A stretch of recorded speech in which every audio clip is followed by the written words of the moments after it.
नमस्कार मित्रांनो, केतनचा प्रवास अनुभवांचा या युट्यूब चॅनलमध्ये तुमचं स्वागत आहे. मित्रांनो, मी आहे गिरगाव ठाकूरगावमध्ये अखिल मुगभाट सार्वजनिक दहीकला उत्सव मंडळ, स्थापना 1953 ची. मित्रांनो, ह्या वर्षी मंडळाचं 74वं वर्ष आहे. म्हणजे पुढच्या वर्षी 75वं वर्ष असेल. बघायला गेलं तर 2024ला शिवसेना शाखा क्रमांक 218 गिरगाव ठाकूरगाव इथे 8 थराचा यशस्वी प्रयत्न केला त्यांनी. आणि त्याचबरोबर बघायला गेलं तर 2012ला 6 थरांचा यशस्वी प्रयत्न त्यांनी पहिला केलेला. आणि त्यानंतर इथपर्यंत हा गोविंदा यांनी इथून टिकून ठेवलाय. तसं बघायला गेलं तर ह्या भागाचं एक म्हणतात ना, कन्स्ट्रक्शन लाईन, ह्या सगळ्या गोष्टीमुळे भरपूर कुटुंब हे विस्थापित झालंय. तरी पण या उत्सवाच्या टायमिंगला हे प्रत्येक बालगोपाळ त्या दिवशी एकत्र येत असतात आणि आपला हा उत्सव, ही आपली प्रॅक्टिस, त्याचं एक सादरीकरण करत असतात. तर आज आपण जाऊया, आपल्या ह्या प्रत्येक बालगोपाळांना भेटूया आणि काय एकंदरीत गोविंदाबद्दल त्यांचं म्हणणं आणि एक यावेळी त्यांची एक वेगळी संकल्पपूर्ती आहे, ती आपण समजून घेऊया. तर चला जाऊया.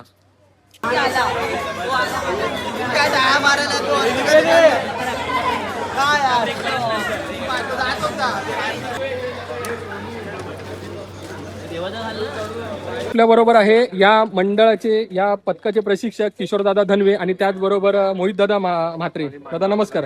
नमस्कार. 1953चा गोविंदा ते थेट 2026चा हा अखिल मुगभाट सार्वजनिक दहीकला उत्सव मंडळाचा एक ट्रेंडिंगचा गोविंदा. आपल्या भागात एक वेगळं नाव आहे. त्या लोकांनी नाव जपून ठेवलं आणि आता आपण तो गोविंदा टिकून ठेवतोय. काय बोलाल? टिकून ठेवण्याचं कारण आहे की मुलांची मेहनत आणि जिद्द. आता जी नवीन पिढी आहे त्यांच्यामध्ये खूप जिद्द आहे. ते नेहमी आम्हाला सांगत असतात की दादा आपण असं करूया तसं करूया, की आम्ही प्रॅक्टिसला येऊ. आणि प्रॅक्टिसला येतात पोरं आणि त्यांच्या त्या मेहनतीच्या जोरावर आम्ही 2024ला पहिले 8 थर लावले आणि ते यशस्वीरित्या लागले. आणि आम्ही थोडं कारणासाठी पडलो. 2025ला आम्ही 6 वेळा 8 थर लावले. प्रॅक्टिसला 8 थर लावून नारळी पौर्णिमे दिवशी 8 थर लावले आणि उमरखाडीची ट्रॉफी आम्ही जिंकलो. नंतर गोविंदा दिवशी 4 वेळा 8 थर लावले. हीच पोरांची मेहनत आहे, म्हणून आमचा गोविंदा आतापर्यंत यशस्वी आहे. आता तसं बघायला गेलं तर रविवारचा एकच दिवस असतो की त्या दिवशी आपली एक सार्वत्रिक प्रॅक्टिस असते. दररोज कसा सराव असतो? दररोज रात्रीचा ठेवला आम्ही सराव. रात्री 10 वाजता चालू करतो 12 वाजेपर्यंत, की दुसऱ्या दिवशी सगळ्यांना परत ऑफिस असतात, कॉलेज, शाळा वगैरे. तर त्या हिशोबाने ठेवतोय की लवकर प्रॅक्टिस चालू करून लवकर मुलं घरी जातील. दुसऱ्या दिवशी परत त्यांची कामावरून परत प्रॅक्टिस चालू होते. उपनगरातला गोविंदा, दक्षिण मुंबई मधला गोविंदा आणि उर्वरित भागातला गोविंदा, जेव्हा एक आपलं गोविंदाचं सादरीकरण करायला प्रत्येक नामांकित आयोजकांकडे जात असतो, स्पर्धा तर होत असते, पण आपण केलेली 2-3 महिन्याची प्रॅक्टिस आणि शेवटचा तो दिवस, त्याबद्दल काय सांगाल? शेवटचा दिवस, त्या दिवशी काय होईल काय नाही त्याचा आधीच पासून आपण काय सांगू शकत नाही. पण एक असतं की आपण 2 महिने 3 महिने प्रॅक्टिस करतो आणि मेहनत असते, मुलांची, प्रशिक्षकांची मेहनत असते त्याच्या मागे. तर त्याचा आपल्याला काय ना काहीतरी फळ मिळतंच. दिवस असा खराब जातो असं नाहीच की काहीच होत नाही. मुलं मेहनत घेतात त्या दिवसासाठी, तर तो दिवस पण आम्ही तसा चांगला करतो. आणि असं कधी झालं नाही की आम्ही प्रयत्न केले आहेत आणि काही केलं नाही आहे. दरवर्षी काय ना काहीतरी आमच्याबरोबर चांगलं होत आहे आणि हीच इच्छा असेल की पुढे पण असं चांगलं होत राहू. यस, आपण तुमच्याशी कनेक्ट राहू, बोलूच. पण आता इतरत्र पण गोविंदात काय बोलतात आहे, या मॅट वरती प्रत्येका गोविंदांचं काय म्हणणं असतं ते पण समजून घेऊया. तर चला जाऊया. थँक्यू.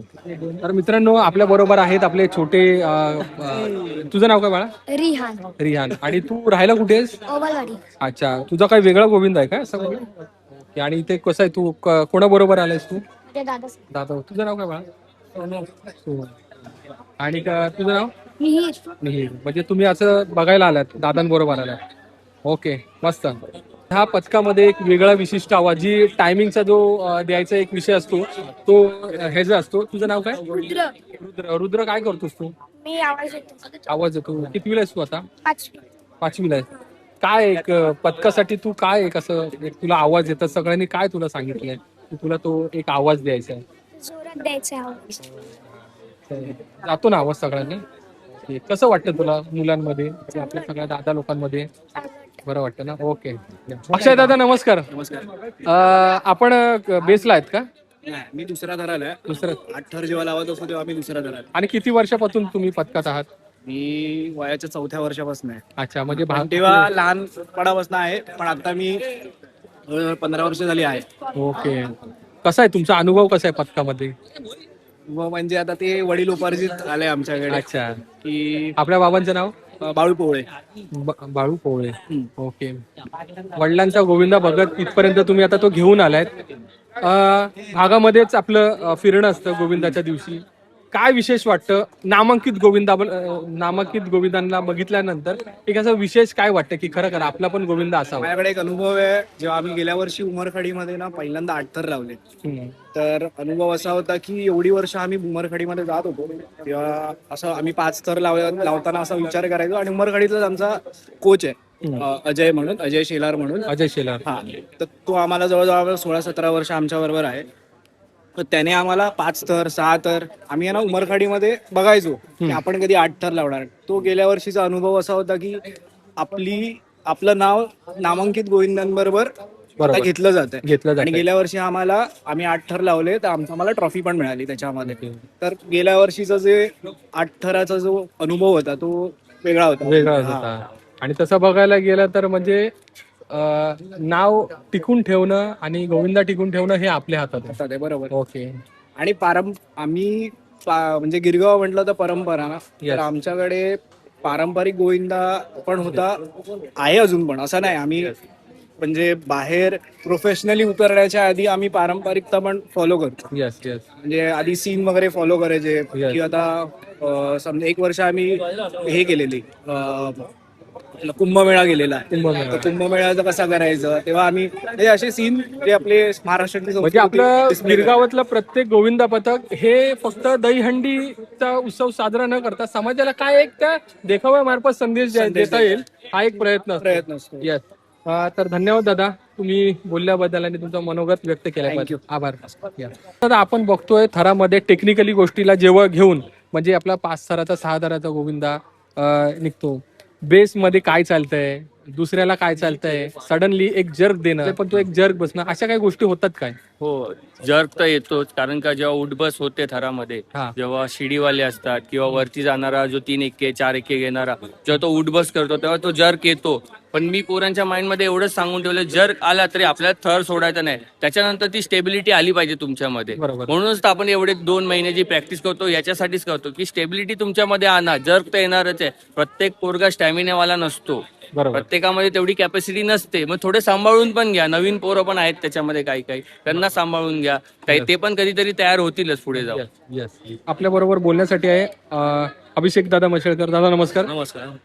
आपण बघायला गेलो तर 2014च्या नंतर माननीय सुप्रीम कोर्टाने दहीहंडीवर बंदी घातली. पण त्या बंदी न म्हणता एक निर्बंध आणले. पण निर्बंधाच्या नंतर काही गाईडलाईन्स दिल्या, लिमिटेशन होते. उंचीची तर मर्यादा नव्हती, पण दहीहंडीतला सगळा टॉपर मुलगा वय वर्ष 14च्या मध्ये असावा, वरती असावा. काय बोलाल त्याबद्दल? नाही, ते पण ते योग्य निर्णय होता की एखादा लहान मुलाला वर चढवण्यापेक्षा एक जो मुलगा कॅपेबल आहे 14 वर्षाचा, त्याला सगळं माहिती आपण कसं चढू शकतो, तो परफेक्ट निर्णय होता खरा कोर्टाचा असं बघायला गेलं. पण एवढ्या वरती एवढ्या मोठं मुलाला नेणं पण इम्पॉसिबल आहे. 14 वर्षाचा मुलगा हायटेड असतो, वेटनी पण जास्त असतो. एक बॅकअप सिस्टीम म्हणून हार्नेस आलं, पण कोर्टाचा कुठेतरी निर्बंधाचा जो विषय आहे कुठेतरी डावलला जातो असं वाटतंय. नाही, मला तर नाही वाटत. पण ते ऍक्च्युअल हार्नेसमुळे पण एक बेनिफिट आलं की तो मुलगा कम्फर्टेबल वर राहू शकतो आणि उतरू शकतो. पण ती वयोमर्यादा थोडी कमी केली असती किंवा 12 किंवा 10 तरी चालल्या झाले, कारण हार्नेसमध्ये सेफ्टी वाढली होती आपली. ते एक चाललं असतं. येस. पण त्याच्या मागे पण काही तांत्रिक कारण आहे.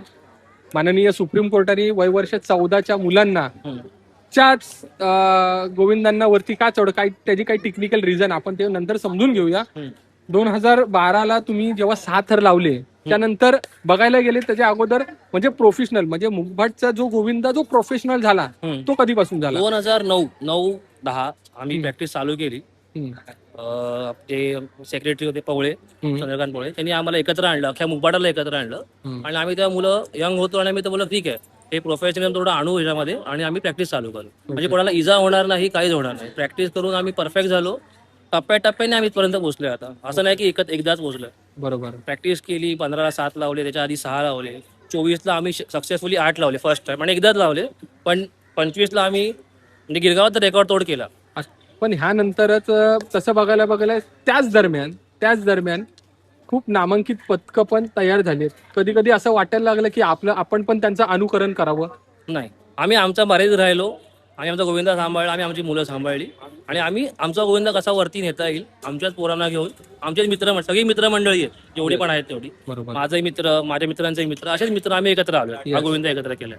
प्रत्येका गोविंदा पथकाचं त्या दिवशीचं एक विशेष असतं की 0 अपघात असायला पाहिजे. करेक्ट. 2-3 महिन्याची प्रॅक्टिस, त्या 2-3 महिन्याच्या प्रॅक्टिसमध्ये तो एक दिवस येतो आणि त्या एक दिवसामध्ये फक्त ते 2-3 मिनिटं आपल्याला फक्त सादरीकरण करायला भेटतात. अशा काही टेक्निकल गोष्टी आहेत की खरं एका प्रशिक्षकाने त्या दिवशी घेतलेला निर्णय मुलांना प्रेरणादायक पण असतो आणि कधी तो रिस्की पण असतो. काय बोलाल? नाही, रिस्की करण्यापेक्षा आपण सेफ जेवढे थर लावून सेफ उतरवू ते इम्पॉर्टंट आहे. तर आपल्याला समोर एखादा मुलगा आपला चाललाय किंवा घुसतोय म्हणजे ह्या भाषेत म्हणाल तर आपण ते घेऊन आपण ते थर उतरवावे आणि पद लावे, परत ट्राय करूया इजा होण्यापेक्षा. यस, हेच मी किशोर दादांना बोलतोय.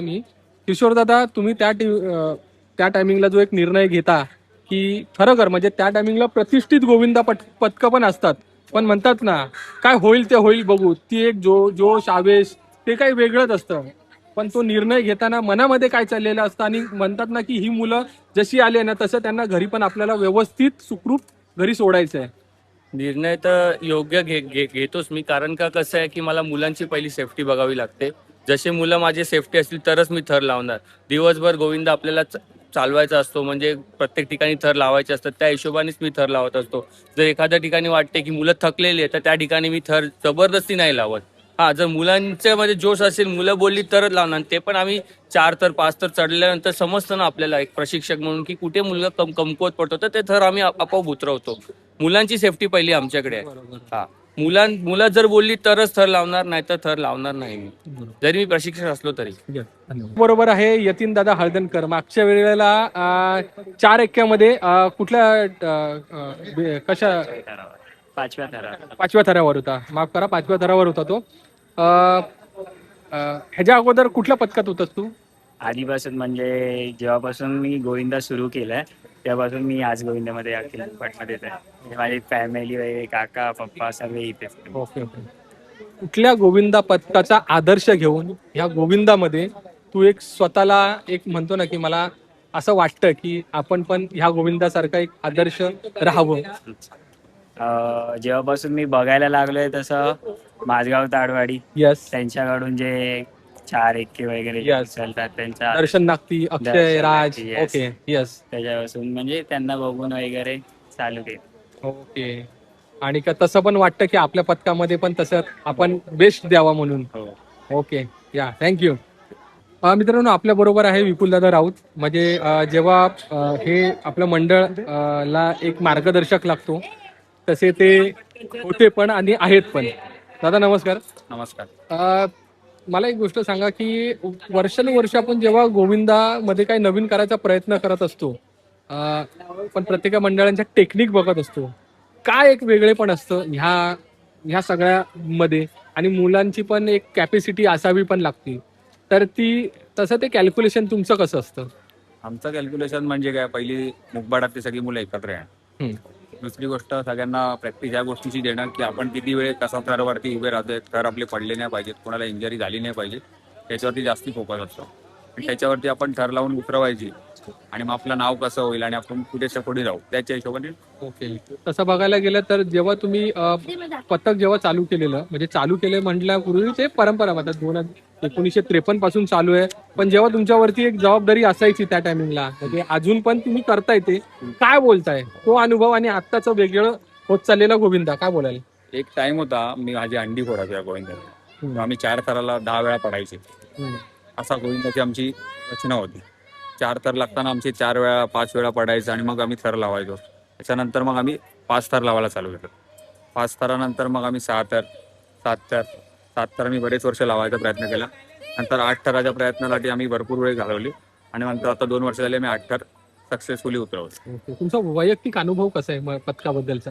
वैयक्तिक अनुभव म्हणजे काय सांगू तुम्हाला, जीव आहे माझा. नक्की नक्की नक्की. आणि एक असं आहे, 2 वर्ष मी गोविंदाला मिस केले, तर त्याच्यामुळे गोविंद्याबरोबर काय चाललंय काय नाही चाललंय याची जास्ती काळजी होती. आणि बरोबर बरोबर. रात्र रात्र आम्ही आता झोपलो नाही. नक्की तेव्हा 9 महिने झाले, गेल्या वर्षीपासून Yes, तयारी त्याचीच चालू आहे. yes. माझा एकच विषय असतो या सगळ्यांमध्ये की प्रत्येक गोविंदा, प्रत्येक कार्यकर्ता हा आपल्या मंडळासाठी काय ना काही करत असतो. तुम्ही पण आता बोललात की आम्ही दिवसाची रात्र केली आहे. खरं म्हणजे इथपर्यंत गोविंद आणून ठेवणं मुंबई सारख्या ठिकाणी हे खायची गोष्ट नाही. काय बोलाल? आमच्याकडे आता पहिले चाळी होत्या, हम्म. आता झाले टॉवर मधनं सगळे इकडे तिकडे गेले, सगळे जॉबला आहेत. आपल्याकडे या इकडनं उत्सव इकडनं चालू झाले, पब्लिक बाहेर गेले. त्यामुळे इथे येताना कामावर न येणार, त्याच्यानंतर लोक काम जॉब झाल्यानंतर 11 नंतर प्रॅक्टिसला येतात आमच्याकडे. मग एक ती प्रॅक्टिस चालते 1-1.5 वाजता. मग सकाळी पब्लिक तिथून कामाला जाणार, त्या सगळ्या गोष्टींपासून सुरुवात आहे. मग आम्ही जिद्दीने सगळ्या गोष्टी मुलांना तयार केलेल्या आहेत. ते सगळी मुलं येतात, कामं करून सगळ्या गोष्टी करतात. Yes. दादा धन्यवाद. थँक्यू. या बघितलंय ह्या गोविंदा पथकामध्ये हे खाली लिहिलेलं आहे एकीचं बळ. आता प्रत्येका पथकामध्ये तर आपण फिरत असतो, पण बघायला गेलो तर एकीचं बळ म्हणजे काय आणि एकीचं बळ प्रत्येका पथकामध्ये असतं. काय आहे एकीचं बळ हे जे तुम्ही फलकावर लिहिलंय, काय एक्झॅक्ट काय त्याचं कारण काय होतं? गोविंदा हा सणच असा आहे की आपल्या एकीशिवाय किंवा कोऑर्डिनेशन शिवाय एकमेकांवरती विश्वास भरोसा ठेवल्याशिवाय आपण थर नाही लावू शकत. आमच्या गल्लीमध्ये टोटल ना 8 गल्ल्या आहेत. ओके, त्या 8 गल्ल्यांना एकत्र आणणं आणि रिझल्ट देणं हेच एकी बळ आहे आमच्या. बरोबर. आता 8 गल्ल्या म्हणजे आम्ही ते सीमित नाही 8 गल्ल्या, कारण की गोविंदा गल्लीच्या नावावरती सीमित आहे, पण मित्र आपले बाहेरून पण येतात. ते जेव्हा एकत्र येतील, फाउंडेशन आपलं स्ट्रॉंग असेल, तेव्हा रिझल्ट चांगला मिळतो. आमचं डेफिनेशन तर हेच आहे. आणि तसं बघायला गेलं तर म्हणजे आपल्या बाबांचं नाव चंद्रकांत पोवळे, हा चंद्रकांत पोवळे, त्यांना बाळू पोवळे म्हणूनच येस, म्हणजे ती बघायला गेली तर त्यांची ती दुसरी पिढी असावी. हा. ओके, आणि त्यांचा एक हट्टहास होता की बाबा सगळ्यांनी एकत्र येऊन सगळं हे गोष्टी करावं. तुम्ही मला सांगा की जेव्हा ह्या अशा गोष्टी म्हणजे कोणतरी आपल्याला जुनी लोक सांगतात की हे एकीचं बळ कायम करून टिकून ठेवायचं, आणि आजकाल आपण मुलांमधल्या हेवे दावे बघतो, पथकातली राजकारण बघतो, छोट्या मोठ्या गोष्टी, काहीतरी असं वाटतं की खरं करा ह्यांनी टिकवलेलं नाव आज कुठेतरी वेगळं लेवलला चाललंय. काय बोलाल? आम्ही आमच्या मुलांना सगळ्यांना सांगून ठेवलंय की आपल्याला एकी ठेवायची, मंडळात राजकारण नकोय. जे आहे ते आपण सुखदुःखात एकमेकांच्या राहणं गरजेचं आहे. भले सुखात नसेल, दुःखात पहिला धावायचं, आणि आपल्या आपापसात कुठलेही धागेदोरे किंवा हेवेदोरे नाही राहिले पाहिजे. आपण एकजुटीने राहायचं कांद्याला. आपण एक तसं बघायला गेलं तर प्रत्येका पथकामध्ये एक सिनियर व्यक्ती असतो की तो प्रत्येकाला मार्गदर्शन करत असतो. पण आता झेनझी असं झालंय ना की खरं कुठे चूक आणि कुठे वाईट ह्या गोष्टीचं एक कॅल्क्युलेशन करणं आहे ना, हे बऱ्यापैकी म्हणजे समजण्याच्या पलीकडे असतं. काय बोलाल त्याबद्दल? बरोबर. आता कसं झालंय, जी यंग पिढी जी आहे ना, हे लोकांचा जो बघण्याचा दृष्टिकोन झाला ना यंग पिढीचा, हा वेगळा झालाय. म्हणून आज आपण लोकांना असं का सांगतो की बाबा एक्सपिरियन्स काउंट्स हे का म्हणतो आपण, कारण का आज एवढे वर्ष आपण जे गोविंदा करतो आहे, आज जसं मी एक्झाम्पल, मी आज 15-20 वर्षापासून गोविंदामध्ये आहे. आज वेगवेगळ्या, मी पहिल्या टॉप पासून आज आता बघायला तर थर्ड ह्याला आलेलो आहे. पण ह्या गोष्टी का, कारण की एक्सपिरियन्स ह्याच्यामुळे एक एक गोष्टी आपण कशा जबाबदाऱ्या घेऊ शकतो. आणि आज ही सगळ्यात महत्वाची जे एकी आहे आणि युनिटी जी आहे, एकत्र आपल्याला राहणं हे खूप इम्पॉर्टंट आहे. बिकॉज युनिटी आणि जसे सार्वजनिक उत्सव जे आहेत हे सगळे एकत्र राहूनच आपले होऊ शकतात. हे खूप इम्पॉर्टंट आहे. बरोबर. कारण का हा आता तसं बघायला गेलं तर आता आजूबाजूला एवढ्या आता इमारती झाल्यात, भरपूर कुटुंब त्यांचं विस्थापन पण झालंय. एका घरामध्ये दोघं 3 भाऊ पर्यायी ते रेंटने राहतात. पण ह्या सगळ्यामध्ये जे एकीचं बळ, मी का ह्या मुद्दा तुम्हाला बोलतोय, कारण का आता आपलं हेच राहिलंय, म्हणजे ही युनिटीज राहिली आहे. ही युनिटीज आपल्याला, पैसा तर काय माणूस कमवतच असतो, परंतु म्हणतात ना पैसा आणि एकीचं बळ हे खूप वेगळं आहे. त्यामुळे प्रत्येका गोविंदा पथकानी ह्या गोष्टीचं एक उदाहरण घेतलं पाहिजे की खरं त्या मुंबई सारख्या ठिकाणी अशी पथकं अजून आज नाही म्हणता गेलं तर 1953 ची स्थापना असलेलं मुगभाट सारखं हे पथक आज म्हणतात ना एवढ्या मोठ्या बिल्डिंग मध्ये आपली परंपरा कायम टिकून ठेवतं, त्याबद्दल विशेष आहे. धन्यवाद.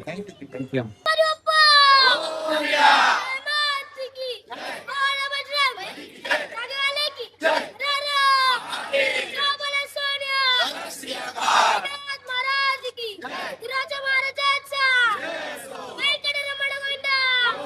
जय श्रीराम. वडील कोण? भारत माता की जय.